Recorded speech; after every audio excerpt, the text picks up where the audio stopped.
जय माता दी। राधे राधे।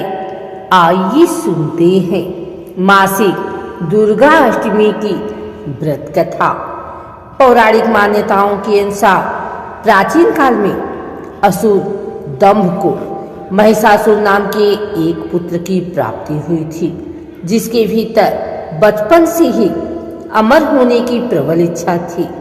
अपनी इच्छा की पूर्ति के लिए उसने अमर होने का वरदान हासिल करने के लिए ब्रह्मा जी की घोर तपस्या आरंभ की। महिषासुर द्वारा की गई इस कठोर तपस्या से ब्रह्मा जी प्रसन्न हुए और उसे मनचाहा वरदान मांगने को कहा।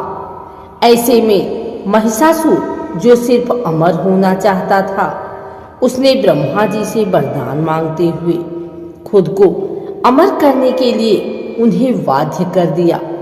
परंतु ब्रह्मा जी ने महिषासुर को अमरता का वरदान देने की बात कहते हुए टाल दी कि जन्म के बाद मृत्यु और मृत्यु के बाद जन्म निश्चित है, इसलिए अमरता जैसी किसी बात का कोई अस्तित्व नहीं है।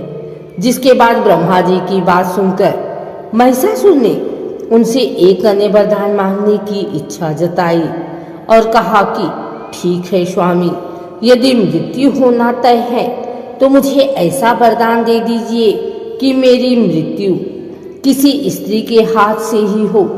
इसके अलावा अन्य कोई दैत्य, मानव या देवता कोई भी मेरा वध न कर पाए। जिसके बाद ब्रह्मा जी ने महिषासुर को दूसरा वरदान दे दिया। ब्रह्मा जी द्वारा वरदान प्राप्त करते ही महिषासुर अहंकार से अंधा हो गया और इसके साथ ही बढ़ गया उसका अन्याय। मौत के भय से मुक्त होकर उसने अपनी सेना के साथ पृथ्वी लोक पर आक्रमण कर दिया। इससे धरती पर चारों तरफ से तबाही मच गई। उसके बल के आगे समस्त जीवों और प्राणियों को नतमस्तक होना ही पड़ा। जिसके बाद पृथ्वी और पाताल को अपने अधीन करने के बाद अहंकारी महिषासुर ने इंद्रलोक पर भी आक्रमण कर दिया, जिसमें उन्होंने इंद्रदेव को पराजित कर स्वर्ग पर भी कब्जा कर लिया। महिषासुर से परेशान होकर सभी देवी देवता त्रिदेवों अर्थात महादेव, ब्रह्मा और विष्णु के पास सहायता मांगने पहुंचे। इस पर विष्णु जी ने उसके अंत के लिए देवी शक्ति के निर्माण की सलाह दी। जिसके बाद सभी देवताओं ने मिलकर देवी शक्ति को सहायता के लिए पुकारा और इस पुकार को सुनकर सभी देवताओं के शरीर में से निकले तेज ने एक अत्यंत खूबसूरत सुंदरी का निर्माण किया। उसी तेज से निकली माँ आदिशक्ति, जिसके रूप और तेज से सभी देवता भी आश्चर्यचकित हो गए।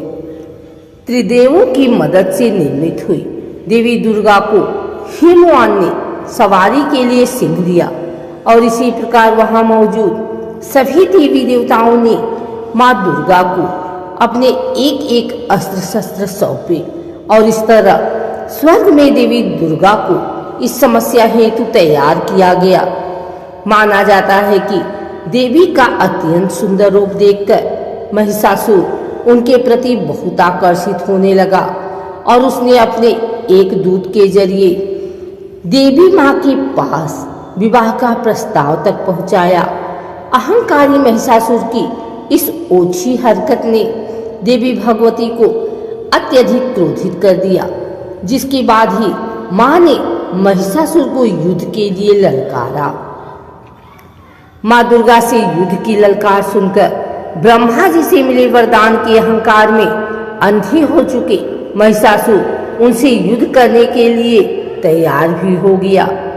इस युद्ध में एक एक करके महिषासुर की संपूर्ण सेना का माँ दुर्गा ने सर्वनाश कर दिया।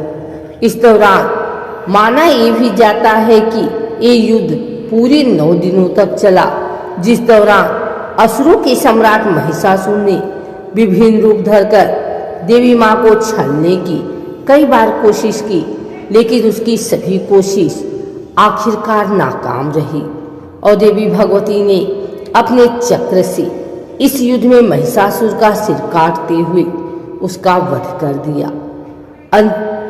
इस तरह देवी भगवती के हाथों महिषासुर की मृत्यु संभव हो पाई। माना जाता है कि जिस दिन मां भगवती ने स्वर्गलोक, पृथ्वीलोक और पाताल लोक को महिषासुर के पापों से मुक्ति दिलाई, उस दिन से ही दुर्गा अष्टमी का पर्व प्रारंभ हुआ।